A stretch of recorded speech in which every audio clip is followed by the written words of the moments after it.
is May. It is almost Mother's Day. And we thought the perfect thing to do was to introduce a little segment. Mm-hmm. I guess it's not really a little segment. It's probably the longest podcast we've done yet. But it is long, but perhaps the most epic. We'll see. You guys are the jury, so we'll find out. But we invited two of our friends, Jessica and Amanda, who have also been authoring articles for us in our most recent magazine issue, to sit down with us and to have a motherhood roundtable talk. So it's really relaxed, and we kind of just share where we stand on things, what we do, where God's been working, healing, and showing his mercy and transforming our hearts through motherhood. And we acknowledge the difficulties and rejoice in the good stuff. And it was really just a beautiful conversation. Took over an hour for us to record, but it was so worthwhile. It was beautiful to hear how God works in Christian motherhood. These friends of ours come from different denominational backgrounds and have their own experiences, and so it was beautiful, and I think it built my faith and my expectations for what the Lord will do in motherhood. So we're very excited to share that with you. If you have not grabbed any tumblers yet, they're still available on our website, so go grab one and support our trek to the Midwest Catholic Family Conference and our little podcast. So without further ado, please join us for this lovely interview and discussion on motherhood. We can't wait to hear your thoughts.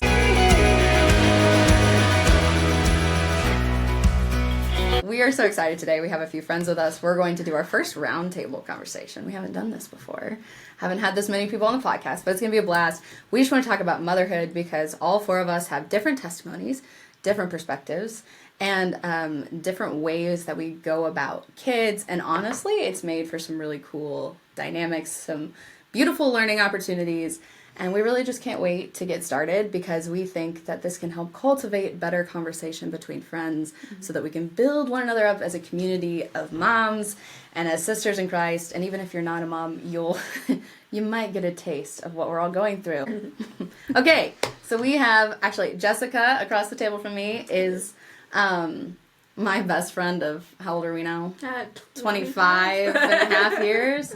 So we've known each other forever. And I was blessed enough to meet Amanda through Jessica when we worked together as wedding coordinators.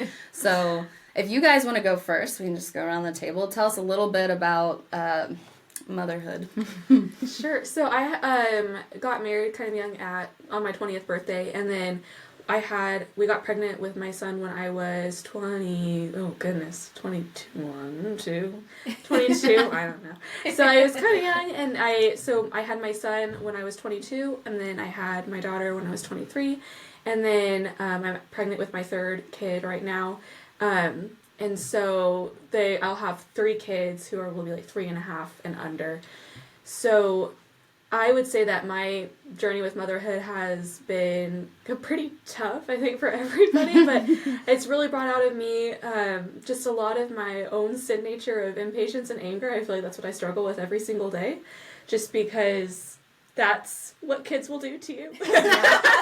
Mad facts. And I already struggle with it pretty hard, so I feel like that's just what we've been working through for the past probably since my son Sam began to talk.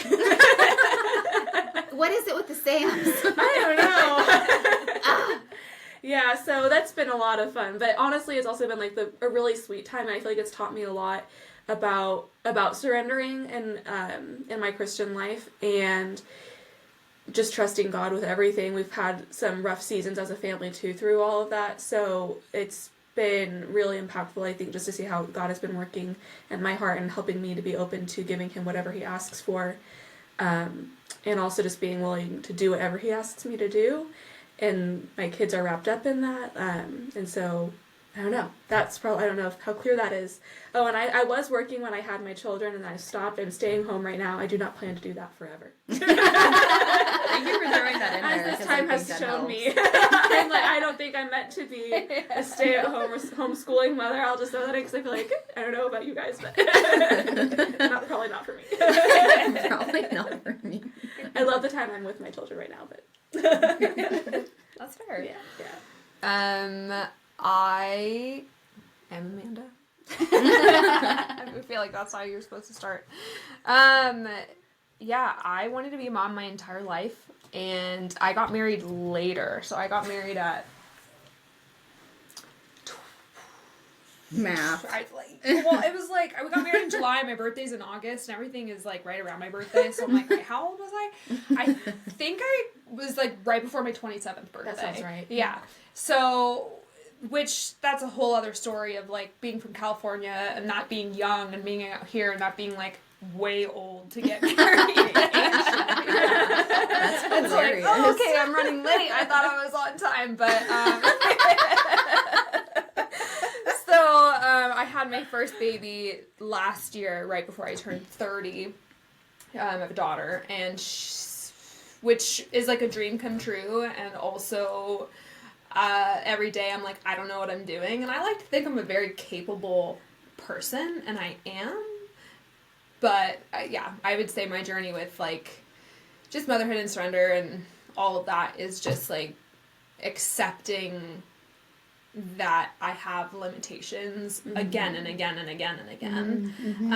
Even though like, you know, I got my master's and was working and like did that whole thing, and so I was like on caffeine but not on caffeine, you know what I mean? Like Yeah. being able to do all that stuff, and so like now I'm like that stuff felt so much harder because it wasn't part of like my nature, and like this is part of my nature, but it's taking so much more out of me, and so I'm still figuring it out. We're 7 months in, but That's so relatable. I do feel like I was telling a friend recently. I feel like I finally like have stepped out of that postpartum pregnancy fog, and I'm like, oh, I can be a person. Yeah. How do I be a person? Yeah. Lord. So yeah, that's kind of where I'm at currently. But in general, I'm stay at home. I plan to be stay at home and for the foreseeable future. And pretty much the plan, but we'll see what the Lord does, is to stay home until all my kids are out of the house and then start ministry wherever the Lord leads us. Yeah. My husband and I actually met with a bond over missions, and so that was the plan. But then he was like, I'm going to plant you in Kansas. And I was like, okay. Let's try it again, God. Let's re-roll that dice. So we'll see. But I love it here. So that's the good news. But yeah. Okay, we're glad you're here. Yeah. So. Okay, so I had always wanted to be a mom as well. I knew that was just my calling. But when I was in high school, I was like, well, I should probably do the responsible thing and discern maybe a religious life calling. And I talked to an IHM sister, and I was like, no. So I too I did that, and I mean- was like, no, I think I would immediately be kicked out of the convent. Yeah, I just don't yeah. think that's for I me. was, like, my humor's a little off kilter for them. So I mean, goes I right love, over there. yeah, I love the ones that can appreciate my humor, but I'm like, I'm a little dicey. So that wouldn't work for me, and God knows it. God love it. So I married my high school sweetheart, and we were 20. I think we were 23 when we got married, and right. Yeah, we were 23. Time, my gosh. Especially after kids. Yeah. It So, doesn't exist. you know, somebody asked me, because we had to go get medication for one of the kids, and they were like, birthday? And I was like, hang on. Okay, I get it. Like, I had to seriously think about it. Yeah, right. What do you mean? Yeah. No, so Braden and I got married at 23, and then got pregnant the next month. And and then we had then the back next year? children. Yeah. So the first 3 years of our marriage, I was pregnant. So, Haley was like, don't even look at me in March. I know. She says. So we have almost all December babies. Oh my and gosh. my middle two had the same due date. Oh. And so when we we made it through actually one calendar year before getting pregnant with Luke, and so I proud told of Braden, you. I was like, you're not even allowed to look at me in March. I want you to sleep on the couch. No, don't touch me. And we ended up, I mean, I wouldn't trade anything for the world now. Yeah. You know, hindsight. Going through it was a little tough. But no, it was good. And so now I've got, let's see, Joanna's 9, Sam is 5, Charlotte is 4, and Luke is 2. So we are in the trenches and figuring it out as we go. I hear some very hilarious things over the phone at her house. There's I believe that. Comedic gold. yeah. I think we actually mentioned that in the podcast. We did, yeah, but it keeps happening. And Yeah, I'm like, I know. oh, It just never goodness. ends. Get your bologna off the bookcase. Get your meatball out of your sister's book. That's not kind. It's not kind. It's not what we do. It's not what we do. So yeah, motherhood is not anything like what I thought it would be. I expected myself to be a very Mary Poppins mother. Yeah. I am Practically not. perfect in every way. Stepford wives, right? Exactly. Like, why not? Yeah. Why can that not be a thing? Right. Exactly. I mean, yeah. So it's very different. I am learning to roll with the punches, and God is humbling me a lot. So. Yeah, and as far as work goes, Oh yeah, we do this. we do this. I run a daycare. I do this, and God, I do a lot of stuff. I don't even know how to. and sum then it up. miscellaneous items. Yeah. Yes. Which Planning was right over there. parties, Yeah, I've got my mom's selling random stuff for people. I don't know. My mom is turning 50 this year, so I'm getting ready to be full focus on her birthday because it's coming up in May. Big bash. So It's a big bash. Yeah. yeah, and then And when so Haley throws it, it's like it's huge. I don't do anything it's like a small. Jessica level party. Yeah. And it's like balloon arches and Yeah. We've been to those Crazy, parties. yes. Yeah. They're quite fun. they are quite Yeah. They're right. Yeah. Last year it was my grandparents' 50th anniversary. This year's my mom turning 50. So, and then next year, actually, I've got a sister getting married at the end of this year and a sister getting married in the spring next year. So this is like party central Yeah. over here. So Indeed. That's fun. it is fun. That actually what keeps me sane. So that's my outlet Yeah. is party Planning planning. parties. For me, I also knew I wanted to be a mom my whole life. And I always had really wild cycles. So like by the time I got my cycle, I was researching how I could properly nourish my body. Jessica knows. She's over there laughing because she knows it's true. But it's truly by the mercy of God that my kids are here, because if I look back at those cycles, I'm like, I could take this to somebody and they'd be like, this really shouldn't have happened. But the Lord has been good and gracious, and he tells me in advance. I think he knows that it, like, the lack of control is scary, of course. And I can't control it because I tried to this time. Like, I'm like, all right, this.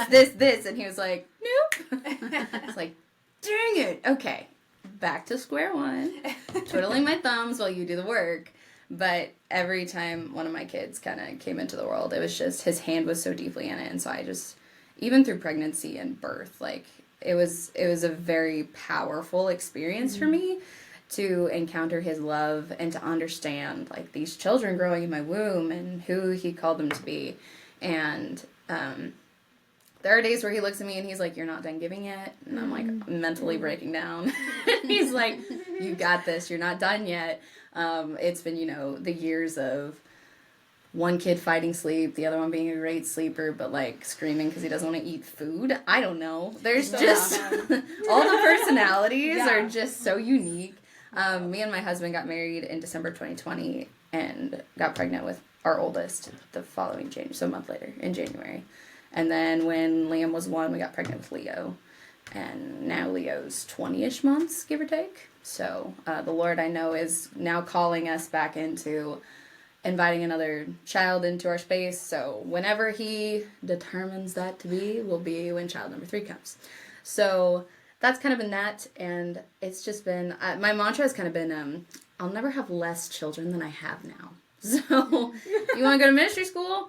Do it now, because you're just going to have another baby. Or, like, do this work thing now, because you're just going to keep having kids. I plan to stay home. I would love to homeschool my kids. I think that would be great. And, yeah, I'm going to leave it open to the Lord, though, of course. Yeah. And we'll see what he does. And then on the side, we do this. Yes. Yes, We'll see what happens with our plans. Yeah. Yeah, we would love to have a space where moms could bring their kids and, like, we could do essentially a homeschool co-op, but also do ministry. That would be that would be so like fun. the picture that we have in our heads is so cool. And I like little teaser, but we're not going to tell anything else in case it happens, because it's going to be so cool. We're just hoping that God planted that image, and that's not our human, Yeah. our human hearts Yeah, wanting that's it. fair. Like, could you get on board, though? Because this is cool. Yeah. Yes, we're just gonna pray that Mhm. and hope. Yeah. But yeah, I think something, because I know all of you.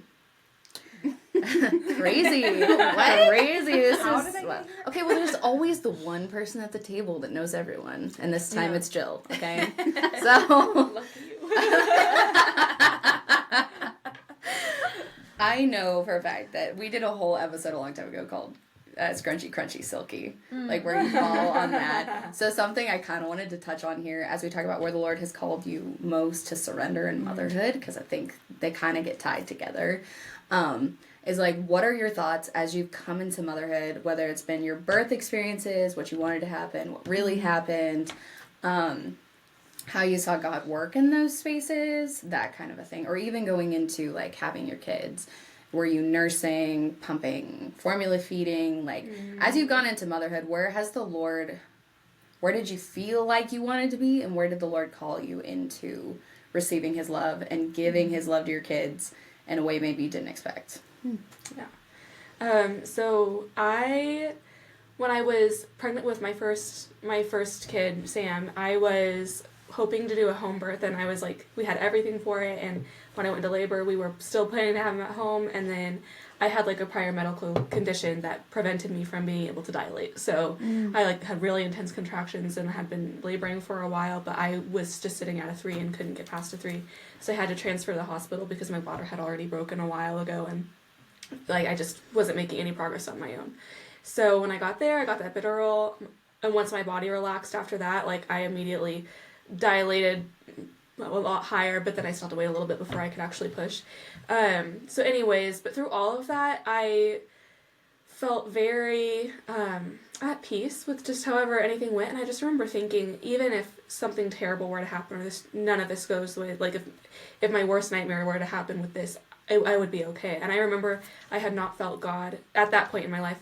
That was like the closest I had ever felt God to me in that labor experience. I just felt his nearness, and I knew like whatever he took or gave to me, like I would be okay with it. And that was kind of a really cool place to be. Everything went fine. I tore all the way. So Oh no. But even that was fine. Like it was fine, and actually healed the past condition that I had. So Oh, wow. No way. Yeah, it did. Yeah. So What a I don't know if I no, you've never told me wild. that. That is Yeah, wild. But what an amazing way for God to just like slip his hand. He's like, this is gonna hurt, but don't worry. Yeah. I am gonna I am glad I had the girl for that part. He was a big I'm boy. gonna transform the suffering.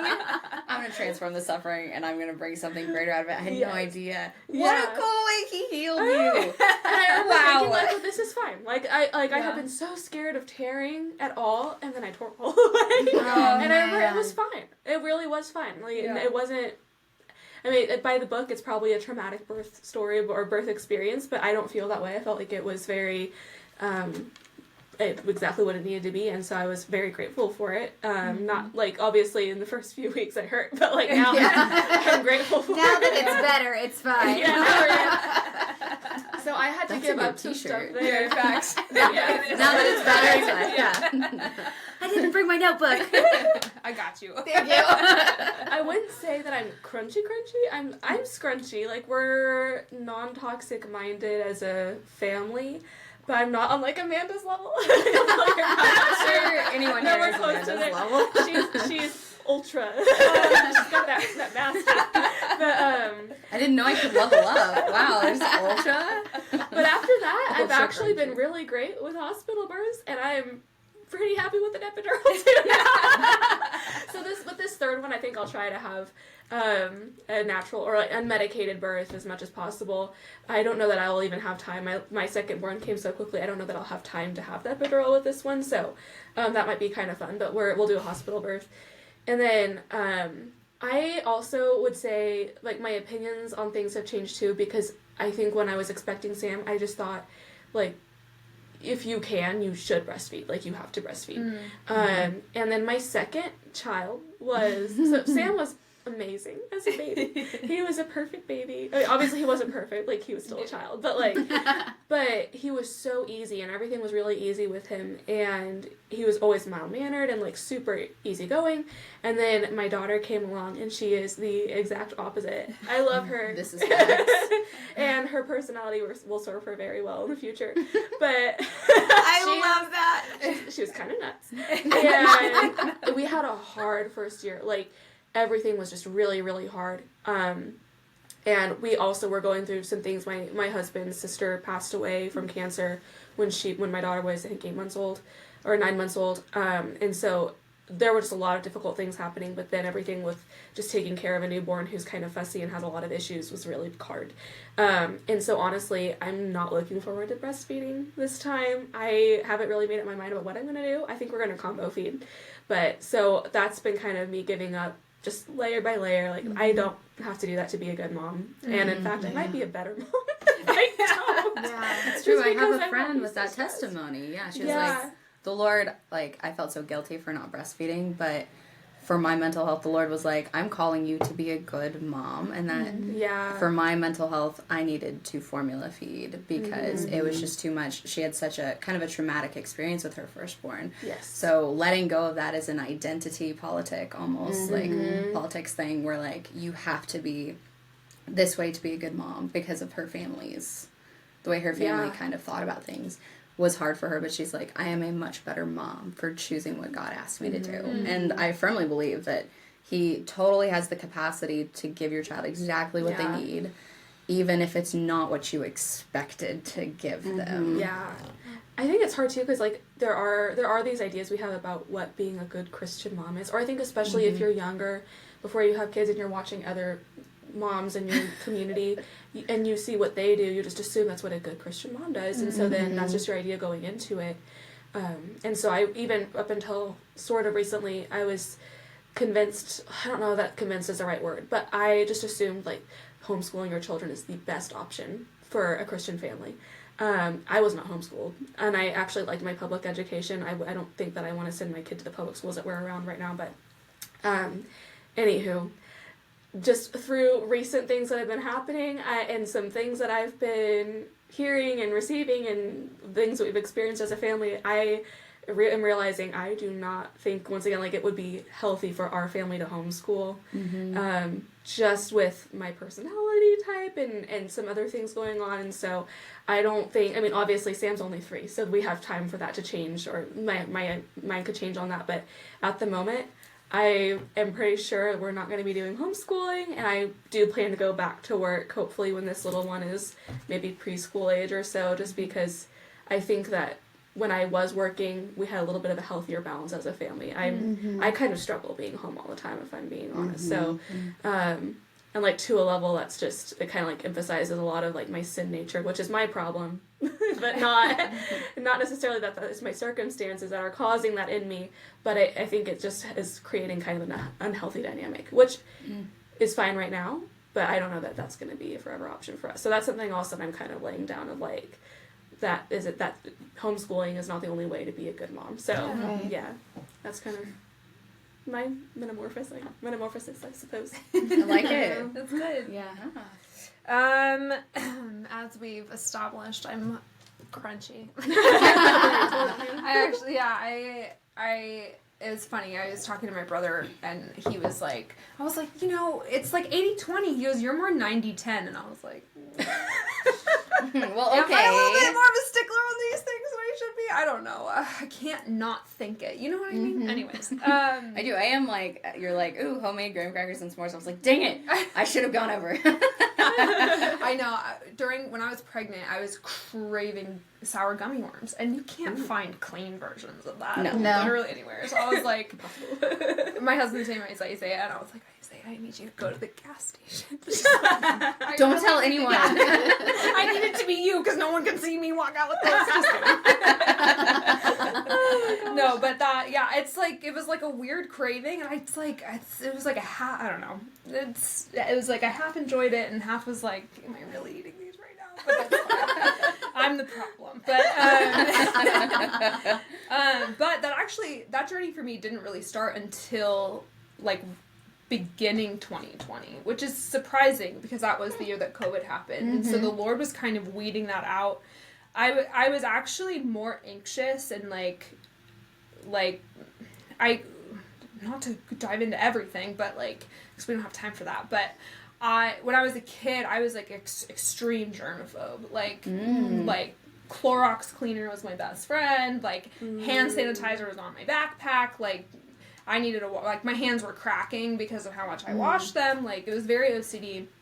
And when I came to know the Lord, that basically disappeared. And then beginning of 2020, he was, like, beginning to show me what was in my environment. So I had been on birth control for a really long time, and my doctors were telling me one thing, but my, like, instinct in my body was telling me something different. And I just kind of let the Lord lead me in my instincts. And so everything changed. And so that's kind of was my crunchy journey. But and the more that I, like, went down that path, the more I just was like, everything that I've been taught is a lie. So I kind of went super far the other way. As you do when you're like, my whole life is a lie. Yeah. Let's go that way. Yeah, I know. It's like when I was like, oh, salads aren't good for you. I'm never eating a salad again. And now I'm like, okay, we can, like, make a salad good for you and be wholly nutritious. And I'm like, oh, vegetables. I should put those back in my diet. Anyways. So, babies, pregnancy, all that. I know. I've always struggled with, like, control. I really don't know a woman who hasn't. Let's be honest. I was gonna say, same. Goes back to the garden. But it wasn't me that time. Statement I've heard. You know, it's not on us. It's not on us. It's just on the first one. And so I feel like me getting pregnant and all this kind of, like, married everything together, in the sense of I had a strict plan. Me and my husband had a very strict plan, and out of nowhere I just started having this burning desire to have a baby, and I was like, maybe we should pray if we should do it on his timeline, not our timeline. And I very much felt like the Lord was like, yes, now. And I was like, well, then you have to tell my husband, because he's very adamant that it's not now. And of course, like, 2 days later, he's like, I think we're supposed to. And I was like, okay. I love it when he works fast like that. Thank you, Jesus. And we got pregnant immediately. So I was like, okay. I remember that. Because we went to the Christmas party, and she was like, everything smells awful. And I, like, took her aside afterwards. I'm like, are you pregnant? And she was like, I don't know. It was like, I had taken a test, but it was negative. But everything in me was like, you're pregnant. And I was like, well, this test in front of me is telling me I'm not. So, like, and literally a few days later, we found out that we were pregnant. So, and it was actually perfect, because crazy. Numbers are big in my life, too. And so when I became a Christian, when I gave my life to the Lord, it had been, like, her being born was 7 years after that. And it was 12 years after a word had been spoken over my life that was very connected to her name. And so I've heard this, and my goosebumps are still, like, both of your stories, I'm like, ah. And so, which I didn't know that, and if we got pregnant in my timeline, it just, well, back up a little bit. And then on top of that, like, around this time last year, I guess. Yeah, because my grandma died. And and then, like, a few months after that, my, okay, this is just getting, like, more, like, crazy and crazier. So my grandma dies, and I have a daughter. So it's, like, almost kind of like this introduction to, like, a new matriarch. And the year 2 months before I got married, my grandfather died, which it's, like, an introduction of a new patriarch. So it's just this crazy, like, I don't know, thing that I'm just like, okay, God, you're doing something big, and my hands aren't on it. I want my hands on it, but my hands aren't on it, and I can't even, like, try, so I'm just gonna, like, let you do your thing.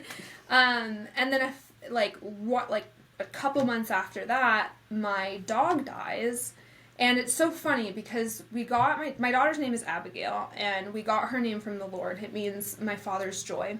And, and it was crazy, because in high school, the word joy was spoken over to me on a Kairos retreat, and in high school, I think I already said that, and I was going through something, like, kind of traumatic, and my mom was like, what can I do to make you feel better? And I was like, get me a dog. And so we got this dog, and her name was Abby. And when I became a believer, I was reading the Bible, I called that dog Abigail, and I saw that that meant my Father's joy. And so I connected that the word joy was spoken over me on this retreat, and then this dog was gifted to me. Like, this was my gift from the Lord, essentially. Mm. So when he was giving me this name for my daughter, I was like, I'm not naming my daughter after my dog. Like, that's not happening. That's how everyone is going to take it. And it's just, but it's like, I couldn't get it out of my head. I asked my husband to pray about it, and he was like, that's her name. Then we had her ultrasound, and just seeing her, like, confirmed everything. But we call her Gilly, and Gilly means my joy in Hebrew. So it's just, anyway. So much joy. It is, yes. It's the new, you know, it's her, whatever. But, so all of that was just, like, release of control, because we had a whole name planned, we had timeline, we had all that. So it was just, all of that was, like, a leap of faith. And even, like, pursuing natural home birth too. Like, I knew I wanted that, but my thought was, I'm gonna find, there's like a lot of, it was, it's just, I think about, like, even where God planted me moving here, because I'm not from here, and it's like, you know, I met you and you had a midwife. Another one of my really close friends I met at a doula workshop who lived in Clearwater, like, which I didn't even know what that meant, because I was like, I'm from, you know, whatever, and they're like, I'm from whatever. Yeah, and so she ended up being who I had as my midwife, her birth assistant, so it was just, like, all of this, like, God's just going, like, you're doing it this way, and I was like, well, maybe I'll find, like, a middle ground midwife, like, someone who will, like, bring me to the hospital if I need the hospital, or, like, whatever. They didn't call me back, ever. Whoa. And the one midwife that called me back was like her transfer rate is, like, basically 0. Like, she will call it last second, but not, like, in dangerous situations last second, but like she has all the tools. She's so confident that she's like, unless you need medical intervention, for sure, like, you can do this. And so, and that was such a blessing, because what I wasn't anticipating when I got pregnant was all my anxiety to kind of come back, like that OCD type stuff. And so I would be like, and she's like, and I'm like, okay, we're fine, we're totally cool. And so that, and then to the point where I was in labor, and I've suffered very painful periods my entire life. So I was, like, waiting for labor to get hard, and I was like, is this it? Yeah. I was, bring it on! Yeah. My water broke, and I was contracting 3 minutes apart, and they were like, so should we come? I was like, I don't know. Like, this is my first time. Not only, it was like, this is my first time. I don't really know what it's supposed to feel like. And this is still doable. So, like, I don't know. My husband was like, get here. Which, praise God, because 3 hours later she was born. But it wasn't until I was in transition, so, like, you know, what's cool is, like, you have oxytocin fueling everything, so you're like, I'm great, and then you hit transition, and your body's like, oh, adrenaline, and so I forgot that, so I'm, like, freaking out. You're shaking. I'm like, we gotta get out of here. We gotta get out of here. We got to get out of here. And everyone's like, you're fine. I'm like, no. We gotta run. We gotta run away. I'm a fleer. We gotta go. I'm a fleer. It's like, I'm done. It's not fight or freeze. No, I'm out. I gotta go. And I kept trying to rationalize that in my head, but somewhere rationally it was like, can you sit in a car? I'm like, nope. So we're stuck here. So anyways, she was born, and it was just like, just how it all happened. I think, like, the Lord was just showing me that not only does He got me, but I'm capable. Like, yes, you know, 100%.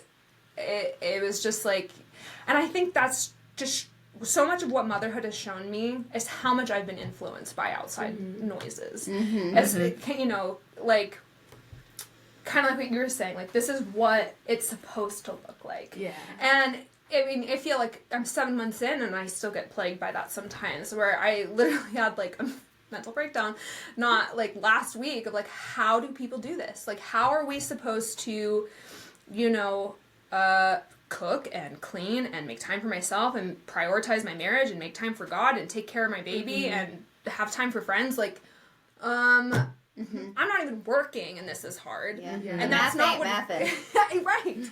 And that's not what it's supposed to be because everyone else makes it look easy.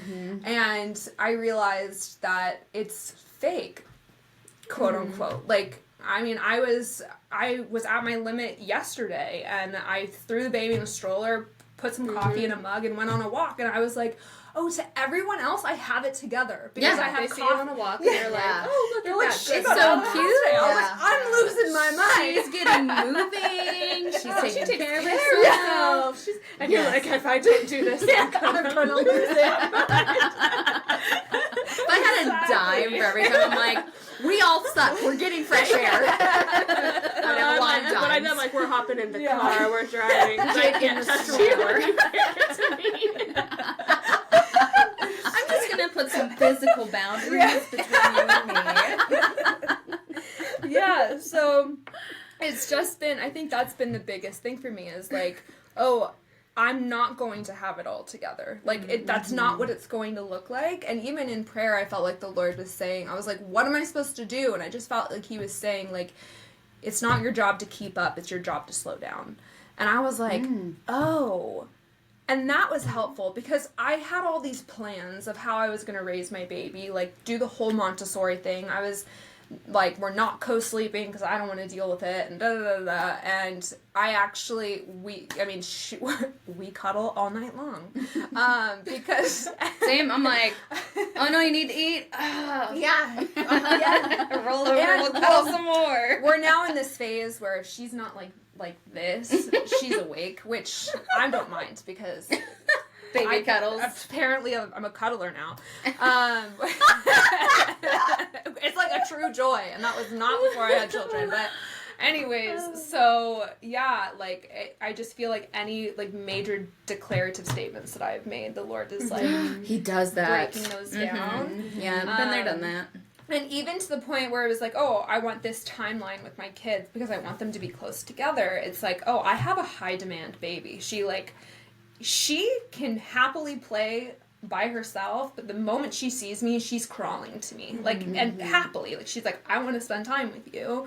So it's like, I'm like, okay, so maybe I do need to be more intentional and like lay everything down to like focus on who God has given me right now, and rather than have this like rat race in my head, especially because I'm older, like having my first at 30 and we want 4, and I'm like, I don't want to have babies when I'm 40. Not that I can't, I just don't want to, you know? Like, right, which matters in your state of mind and presence, right? And so, just realizing, like, I need to slow down, and if my kitchen sink has dishes in it, that's fine. And, like, I can be crunchy and make a simple meal versus, like... And if I have the ability... I mean, I can do homemade s'mores, but it takes me 5 days because I'm doing one element at a time versus having all day to do it all at the same day. That builds the anticipation, though. Yes. For all the good that is to come. So, you know, it's learning how to do the fast pace of, I have it together, into, like, increments of, I might not have it together today, but at least I did something. And that's been hard.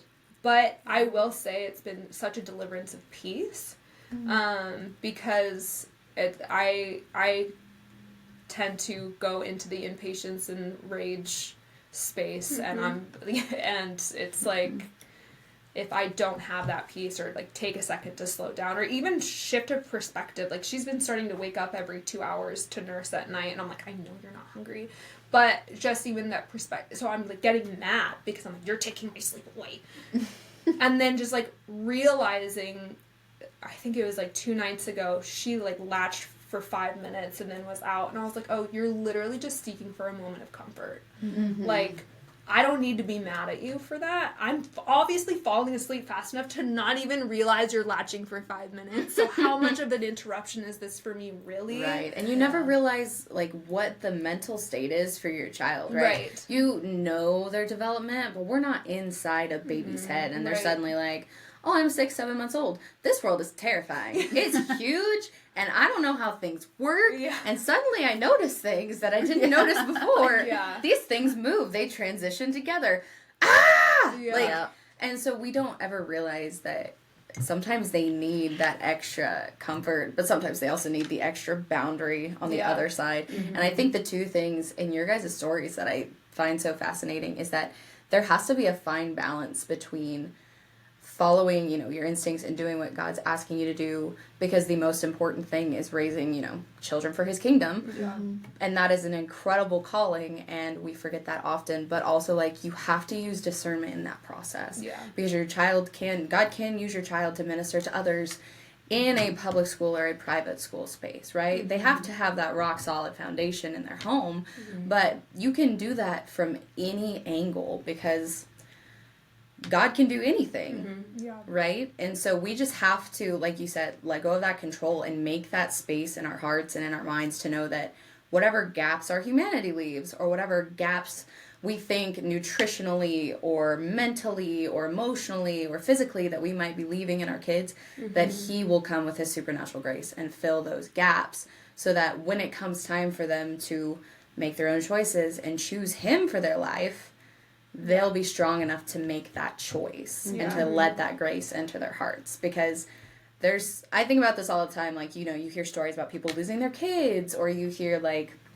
people trying to get pregnant but can't, and I'm like, man, you step into a risk getting married, right? Yeah. Like, you don't know how long you have with your spouse. You don't know what time is left on the earth, which sounds like a really dark perspective, okay? But bear with me here. It helps me lean into joy, because I'm like, my kids are going to grow up, and I don't know how long I have with them. But all I know I have is whatever time that is, to do my best to follow God's will and prepare them for the threshold of eternal life. Yeah. Like, and because at some point, you have no control over your children. Mm-hmm. You can no longer influence their choices. They will go do their own thing. Yeah. And I'm like, I don't know if I'm prepared for that kind of, like, I'm just not going to talk about it. I feel like motherhood is the biggest exposure to free will. God's experience, like, it gives me an insight of his experience with us in the fact that we have free will. We just said that earlier. Like, I can't control if my daughter's going to go to sleep. I know you need it. I know you should. I can pray that you will. Yeah, but does that mean that you will? No. Or just, any of it. Like, it's... And just my own humanity of just how much that actually angers me. And how I'm like, oh, this is where I lack looking like Christ, because when I don't do what he wants me to do in my free will, he's not, like, angry or, this control freak who's going, why aren't you doing what I'm telling you? It's like he has so much more compassion and understanding, and, like, his heart is breaking over the fact that I am, like, not choosing wisely. Or, But he never turns his love from us, which is what we seem to do with our children, is, like, he loves us, infinitely, and he's like, I know you'll come around, and you'll get it. Yeah. But then we look at our kids, and we're like, you suck. And I also suck. Yeah. So goodbye. Yeah. Yeah. It's like, how do we have like, that balance of, like, love is unconditional, relationships need boundaries, but, like... You still need to, I'm 7 months in, so I'll let you know if I figure it out. Tell us 10 years from now. We'll have to do a reunion episode in 10 years. In 30 years, we'll still be like, I don't know about it. We're going to listen back to this podcast then and be like, nope, that's about the same. Yeah. Rewind, play. Yeah. Yes. Same information. Don't need to re-record. Yeah. So I had Joanna when I was a fresh 20. I guess not that fresh. I turned 20 in April and I had her in December. So it feels fresh. I was just very young and I was on my own, and so that was scary. She was a really good baby, so I didn't get well prepared for my next children. It was quite a ride. So I've had an epidural with all four.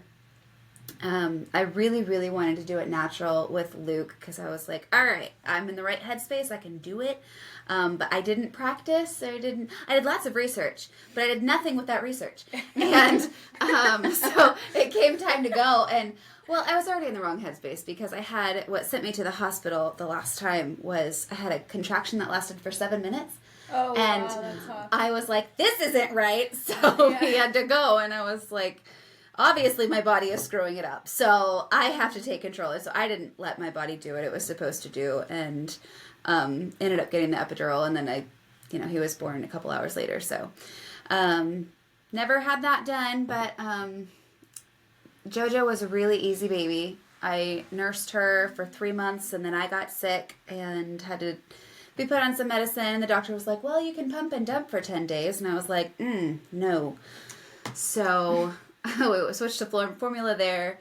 And that was like hard, but not hard. Because I knew, like, I've always heard that breast is best, But I was like, well, she's eating, so she's fine. And then with Sam, I planned to nurse, but he was an interesting baby. And it was just incredibly frustrating for both of us. Mm-hmm. And so again, for my mental health and his, I was like, it was 11:30 at night. I was like, Brayden, go get formula. I can't do that. I'm done. We're making the call. This is it. Throw it in the towel. And actually, I did plan to pump for a while, but that's stupid. More power to the women that do that. Pumping it is not. hard. It is not for me. No. If I'm a little, rigid, I'll pump, but that's about it. I'm like, I could go on one date at some point. That's enough. I would rather interrupt my whole day than pump. I would rather be like, I gotta go feed my baby than, figure out pumping to... Props to you for doing it for so long, yeah. Nursing and pumping. I was like, I think it depends on your kid too, because it was fine with Sam. I could pump just fine with my son, who ate great and everything was great with him. Yeah. With my daughter, where everything was hard. I think, it's just the stress in general. I could not pump well. It took longer. It hurt. It wasn't comfortable. And it was a totally different. Even though I've pumped before, it was totally different with her. Yeah. Also, breast pumps matter. Yeah. Tips to those of you that are not pregnant yet or are currently pregnant, invest in a good breast pump because it makes a world of difference. Because one that's workable, that's and versatile. You can get good ones through your Yes, that's true. Yes. So check that out for sure. But yeah, no. So with Sam, I breastfed for a month. Hated it because the latch was terrible. Hindsight, he had tongue ties. Yeah, that makes sense. Had no idea what that was until my fourth kid. Yeah. Your fourth? My fourth. Nobody told me. Yeah, I had no idea what it was. It's a new trend. Yeah, but all four of my kids had it. Yeah. So I was so I don't understand why the others did fine. That tracks, I guess. Yeah. Sam is nuts. I love him so much, but he's one of my... Well, all of them. Take your pick. For a little bit of a challenge for me in different ways. But no, so I nursed him and then tried pumping, hated it, and put him on formula at a month and a week. And then with Charlotte, I was able to nurse her for 8 months. I don't remember what happened with that. I think I was just done. Kids in. Yeah. I think I was just done. I was like, this is good. So, it's probably make it full 17-ish. Yeah. That was Luke. He bit me, and I was like, ooh, took everything in me not to smack him. It's just that physical reaction, right? You don't mean it. You're just like, yeah. And I'm sorry. Your instinct is to rip him off. Yeah. Yeah. It's It's how do you change that? Get away from me. Liam did not bite. It took once, and I was like, ow! And he never did it again. Leo, on the other hand, would forget he was nursing and be like, start playing with it. Slow descent of the teeth into it, and I was like behind the teeth, break the latch. No, goodbye. I think that their thought is, my daughter does that too, and I was like, this will feel good for me. Should I do it? We'll just see what and mom then you lock does. eyes with them, and they're like, maybe not. You're like, I know what you're thinking. Yeah. We shared a body for 9 months. Yeah. You can't get it past Forget me. it. Yeah. It's so true. I was like, Leo, you're gonna kill me, man. Yeah. Like, It was- never experienced anything like it. And he's like, he's such an oral kid, like, chews on everything. Liam was not that way. He was a fine motor skills kid. He did everything with his hands. Leo does everything with his face. The amount of times a day I look at him and I go, spit it out. And he goes, bleh. Out comes like 5 plastic screws or 6 marbles. my And I'm like, God. goodness gracious, my child. The Lord has given you a very strong guardian angel because facts. what is this? But everything, he just would like not use his arms to pull up and bite me. And I'm like, could you not? The no. anger was real. I'm like, you have hands. God gave you other appendages to ask for help or attention, not your face. But it's a cute face. It is such a cute face. I'm like, you're so squishy. I hear Haley say that every day. She's like, it's a good thing you're so gosh darn cute. I know, I just need your face off. Too bad you make me crazy. Yeah. It's like, you make me grit my teeth. That's what my mom says. You grit your teeth. Yeah, she goes, you make me grit my teeth. I'm like, Oh my goodness. I experienced that in the good way and the bad way. I can tell I'm about to get like angry at my kids when I set my jaw like that. When I clamp my teeth and I go, Yeah. that is my cue to either pray that the Lord meets me in my weakness or to, take a couple deep breaths, take like my vitamin B supplement. Like Dr. Jamie was like, if ever you feel stressed or angry, just take another one. It's food. It's not going to hurt you. And I was like, okay, good. And there have been days where I've popped like 8 of those and I can feel the candy. release, this B stress like release in my body because she was just my liver was exacerbating my anger. Oh, interesting. Yeah, which, there's apparently an emotion linked to each organ. Yeah. And so I learned that, and I was trying to work on that front and also working on it on the spiritual front. And that was something she told me. I met with her, and I'm like, I've been praying through this. She's like, you're working on the spiritual front. Let me help you on the physical front, and it might help you break through on the spiritual side. And I was like, okay, thank you. But that was a big deal. Like, for me, was that I would feel my jaw tense, and I would grit my teeth, and then the anger response would come. Like, I'd swing my kid up and be angry and stomp off to the room instead of being like, uh-oh, you need a little room time. I still fail a lot, but if I can take a deep breath and be like, I've just noticed, like, if my child is on me, like, I'll be like, oh no, they're not going to want to cuddle with me. And the heart rate increases a little bit because you want them to cuddle and they're too old to cuddle. And they would stop. And I was like, wait a minute, what happens if I take a deep breath and I like relax into the chair and I slow my heart rate? And I would notice that Leo would sink into me more. And I'm like, interesting. Like, they're still reading me after 1.5 to 3 years. And I was like, okay, then when I am trying to discipline or take care of my kids, I also need to do it from that disposition of peace because they will read me and react to that temperature that I'm bringing into the space. And so, like, taking that moment to be like, oh, I'm so mad right now. Anyway, like, dear I just go in child. the next room and scream into a pillow. So Oh, I that's can a get good that. idea, too. Yeah. I'm just give me 1 second. I see that you're saying, Yeah. I'll be Here's back. some toys. I'll be right back. How was that? We're good now. Yep. I Done can't that before. imagine, like, if there was a behind the scenes of motherhood, Gosh, yeah. there's what you see, like you said, what you should do as a Christian mom or whatever, and how the influencers live, and then there's the reality of being home, and somehow you know how to cook with one hand and not burn the child on the pan, and somehow you're not tripping on Legos 24/7, which is God's grace in itself when there's magnets on the floor and marbles, and there's just so many things that when you look at day-to-day motherhood, you're like, I have no control. And it is by God's grace that my child is fine and that he's filling in the gaps and like you said, there's so many things. I gotta take care of myself. I gotta take care of my family. I gotta take care of my relationships, all the things.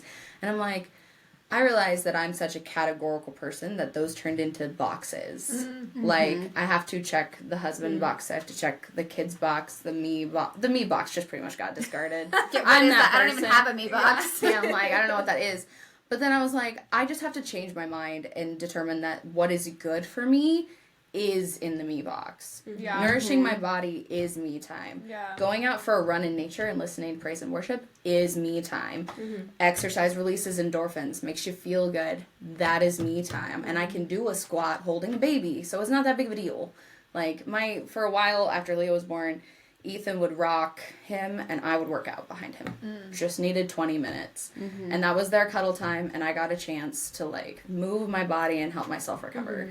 But I'm like, I just have to make every moment a prayer, and I just have to be, and I think this is probably why I'm so passionate about people hearing God's voice so tangibly, whether it's you feel him or you hear him or he sends you images in your mind, or, you know, you look over and you see a random sign and you're like, I know I needed that today.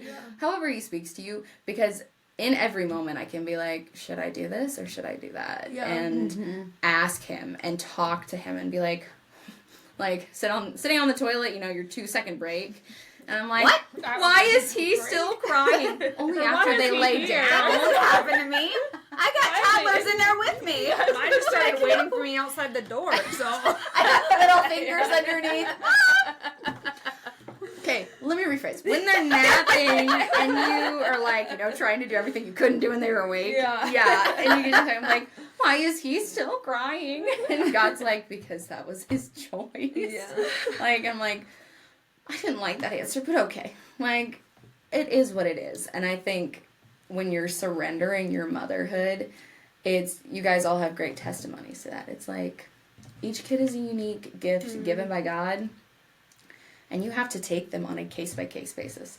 I had to tell myself with each kid, like, because I'm such a data person, nope, we're just going to erase. Like, we're going to erase what you did with the next kid, and we're going to reset. Because I can't say, and it is true that what worked with Liam doesn't work the same with Leo. He, like, took a drink of my water, pulled the straw out in his mouth, still had suction, still had water in it, and then let go. I know, you're going to laugh. Let go of the straw, so it started dribbling all over the carpet, and, like, I pulled the straw away and set it in the cup again, and he reached for it, and I swatted his hand, and he looked at me, and he swatted me back. And I busted out laughing, because I didn't know what to do. And then we did this for 2, I'm not proud of it, okay? We had a small cat fight. But I was like, Liam would have been like, oh, like, I'm offended. Why did you do that? I won't do it again. Leo was like, no. Like, he swats me back. I'm like, oh, good Lord. Help me. Seriously. But I've met my match. My first child is my husband. My second child is me. And I'm like, why are you so hard to raise? Oh, wait. You're me.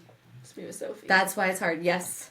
I think that's my biggest fear is, like, how to discipline a child who refuses to be disciplined. You know?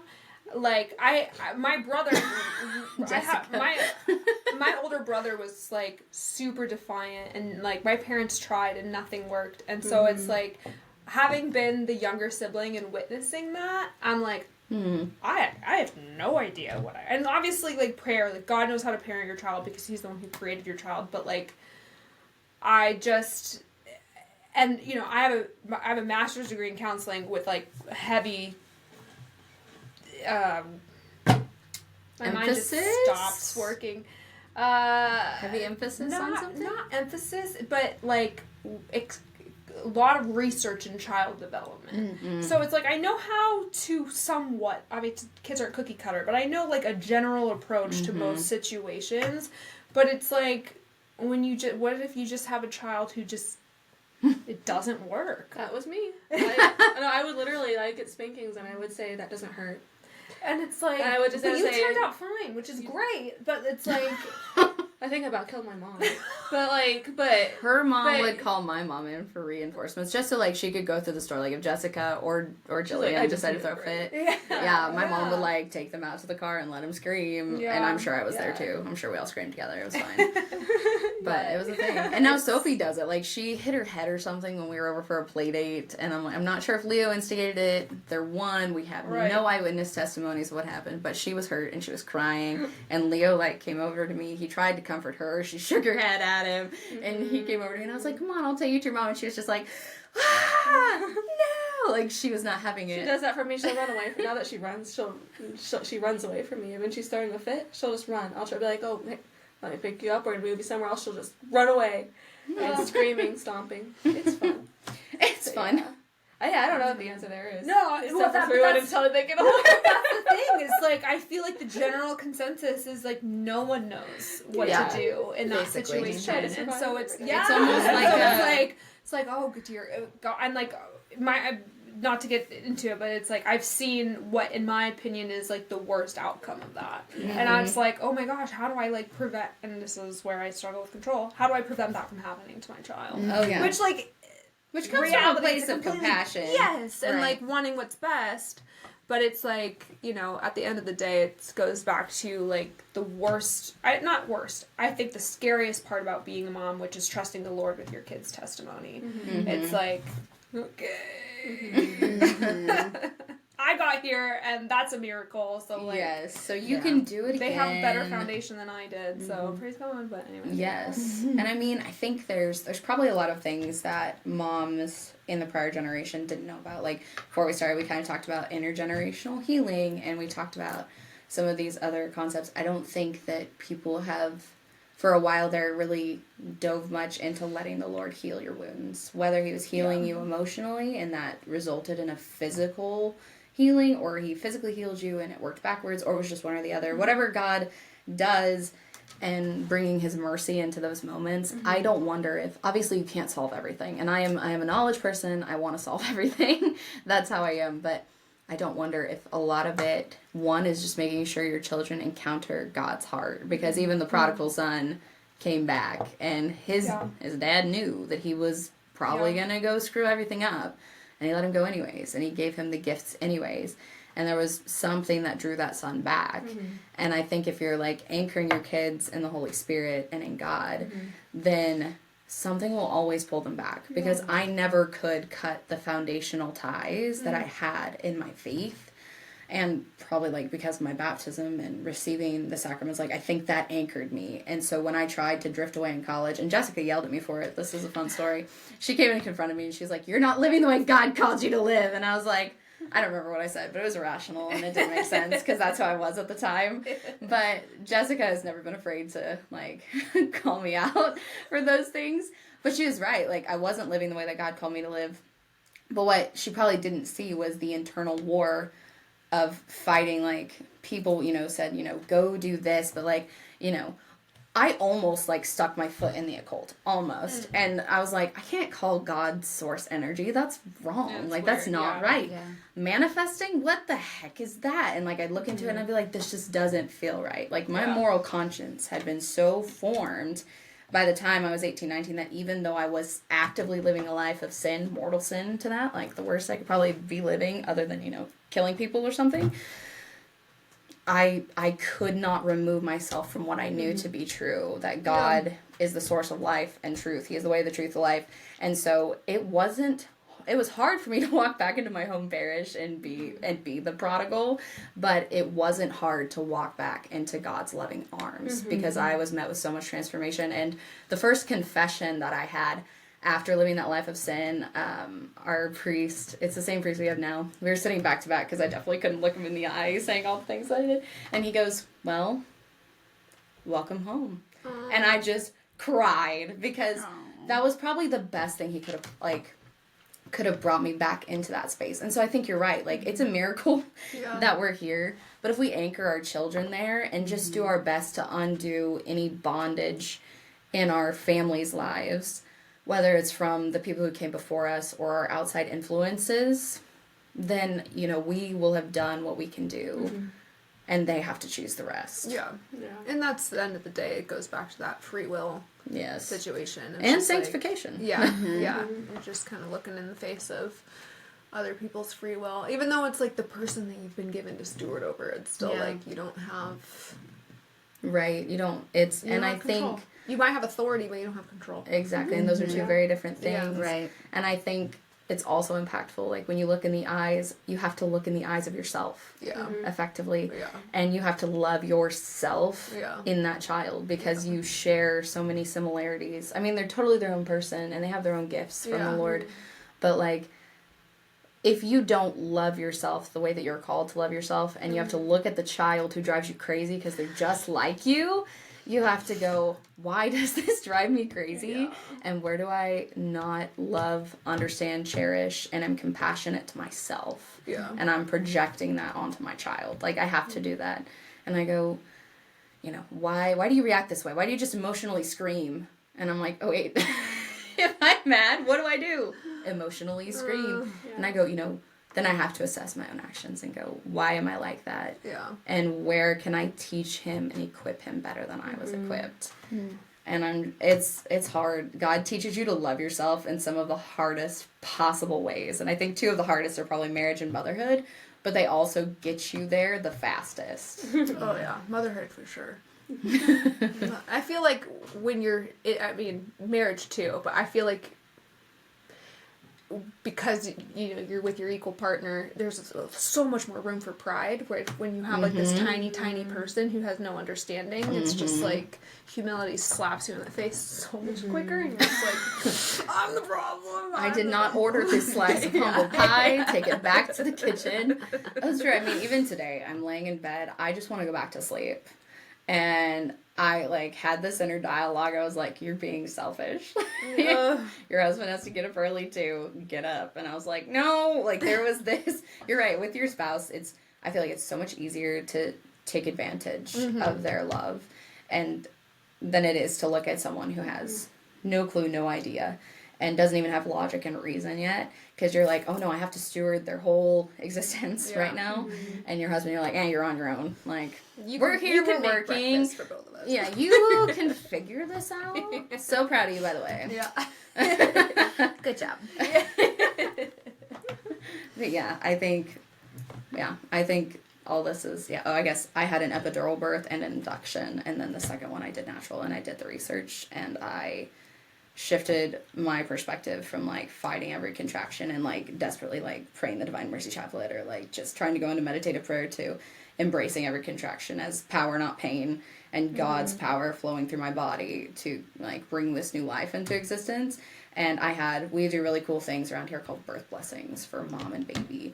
And so I took intentions to the labor room. So I knew what I was praying for and who I was praying for. And there's some powerful intentions in there that, like, brought me to tears when I read them. So I was like, this is worth every moment of being on the cross with Jesus, of being crucified, to bring new life. And I was like, there's nothing more powerful than this experience. And if my cross to bear becomes another epidural, becomes a C-section, I know he'll equip me for it. But like you said, I'm quick to no longer declare things over my life and my motherhood unless I know it's something the Lord has called me to do. And it's fully in line with what he states. Like, I'm a daughter of God. Can confidently declare that one. Yeah. I'm going to parent my children this way. Cannot confidently declare that one. No. Because you just never know what he's going to bring. So, do you guys have any, like, last quick takeaways or things? I don't know. We covered a lot of ground. We did. Yeah. And Lukey, did you nurse him or? Yeah, I was able to nurse Luke all. We're 2 days short of a year because of my hospital. Still I was gonna say Liam was a year, and Leo was 14 months, I think. So I made it nursing both times and didn't use formula. But I almost feel like a lazy parent for choosing nursing because it's like, oh no, I just have to carry something to cover myself. Here you go. Or not. Or not.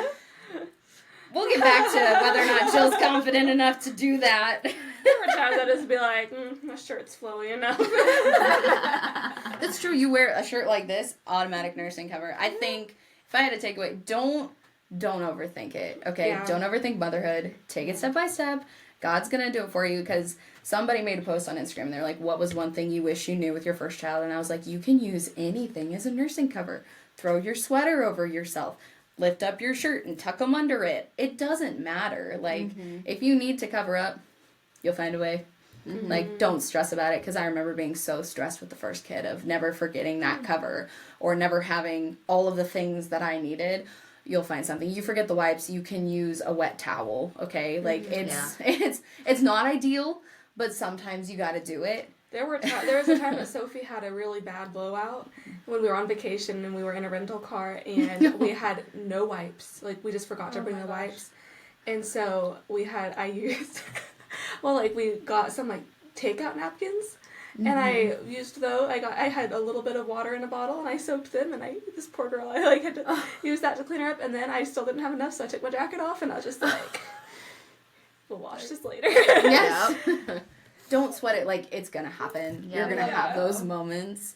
I feel like that was my that thing. Is the surrender. It's like, because once again, like, we all struggle with control, but, like, I'm a very type A person, and everything's really planned, and, like, I have to know what I'm doing in advance, and, like, and I function really well that way, and it also helps me in my motherhood, but at the same time, the only way to survive motherhood is to be okay with things not going according to plan, and to be okay with not knowing, and to be okay with things falling apart, and being able to say when they do. And I think it's harder when you have kids who can talk.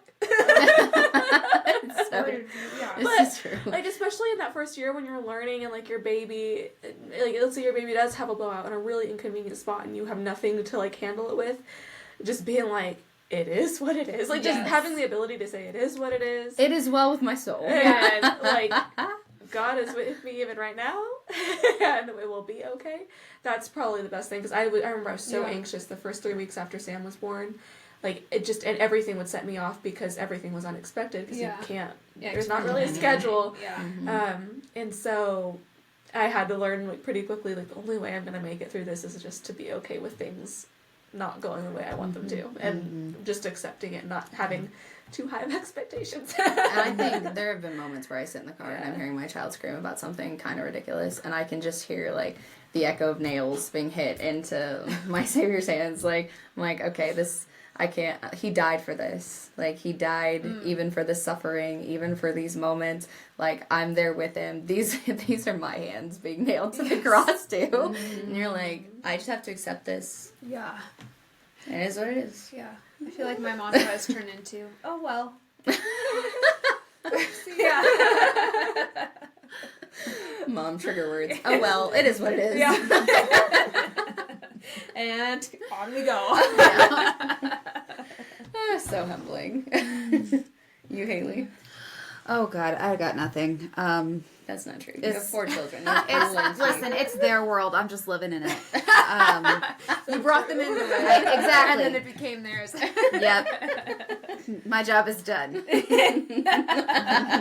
They'll figure out the rest. Yeah. I don't know. I just take everything day by day, and if, like, with the more children that I have, the more I've realized I have to separate my feelings, which might sound weird, but, like, if Sam is really making me mad, I can't answer Joanna in that frustration, because she didn't do anything, you know. That justice for each child. Exactly. Almost. So I have to keep my feelings for Sam in my feelings for Sam, and I can't redirect that. And I mean, I fall short sometimes. Joanna's like, gosh, you're yelling at me. I was like, no, I'm yelling at the situation. Just You know? I've got big feelings. I need to go spend some time in my room. Yeah. That's why, like, my husband walks in the door, and I'm like, okay, bye. Yeah. I've had 8 children. Here you go. In this house. Yeah, exactly. You know, I just thought you needed some quality dad time. Yeah. It's not you, it's me.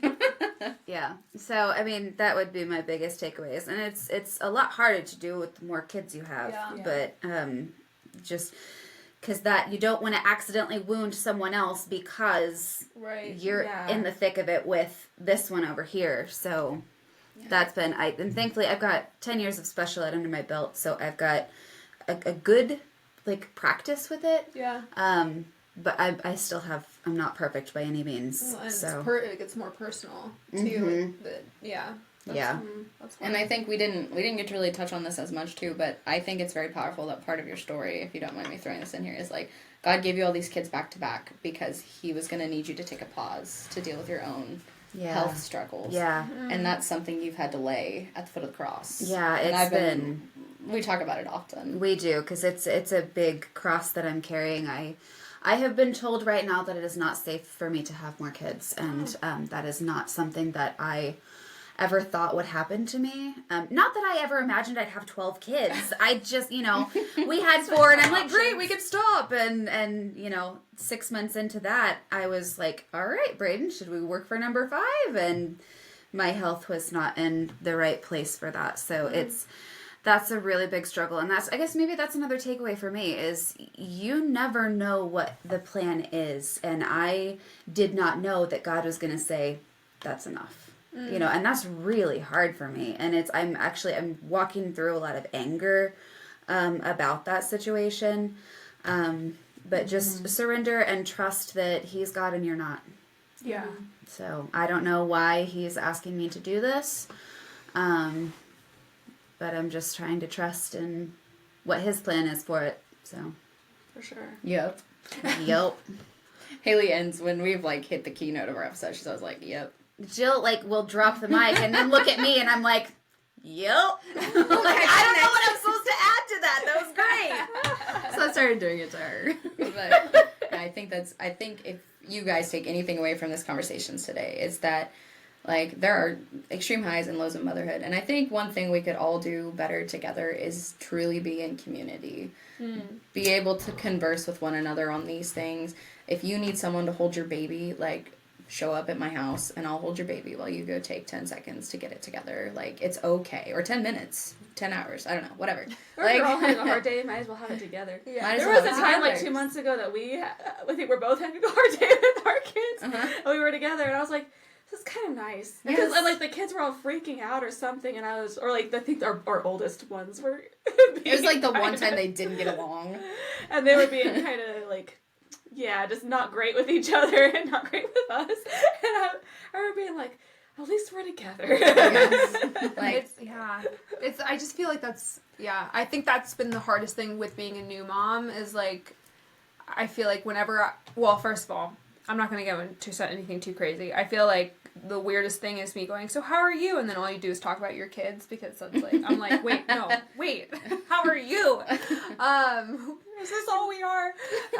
Which in some ways, absolutely, because it consumes our days. But, but just this feeling of I don't know, it's you try to talk, you're like, oh, this is what I'm doing. And instead of getting validation or empathy or whatever, it's immediately oh, well, this is what I'm doing. And it becomes almost this underlying, not competition, but both two moms desperately seeking validation that what they're doing is the right thing versus just being hey, I'm in this with you. I have no idea. And neither of us knows what we're doing right now. You're doing your best. So am I. And, they're alive. And that's great, Some days that's the win. Yes.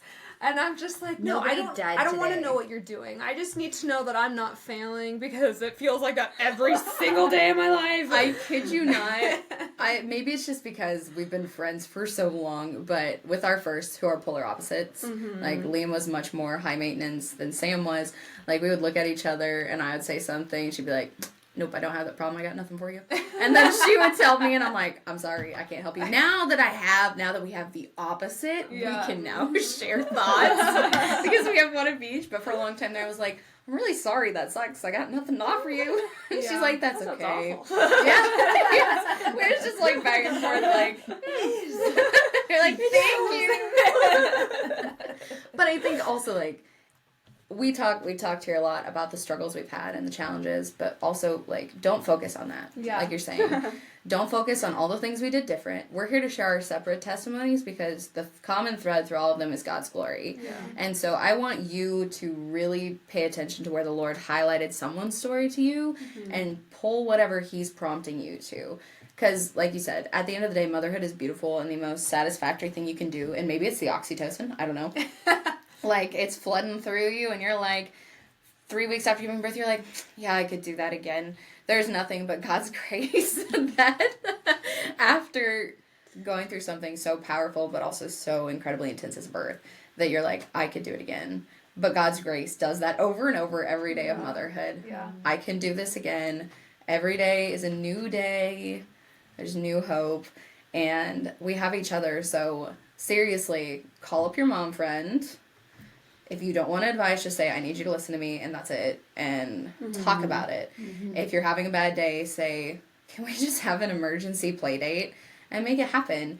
Because I think moms will feel more empowered in motherhood if we begin to live in community the way Christ called us to. Because where two or more are gathered in his name, like, things happen.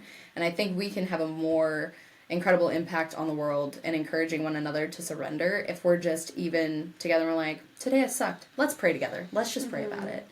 And let the Lord release his grace into the moment. So, thank you for joining us. We definitely, maybe we'll release this in 2 parts, I don't know. But, or maybe we'll just have this really epic episode. But we're glad you're here. We would love to hear your thoughts on this. And we'll catch you next time. Okay, here we go.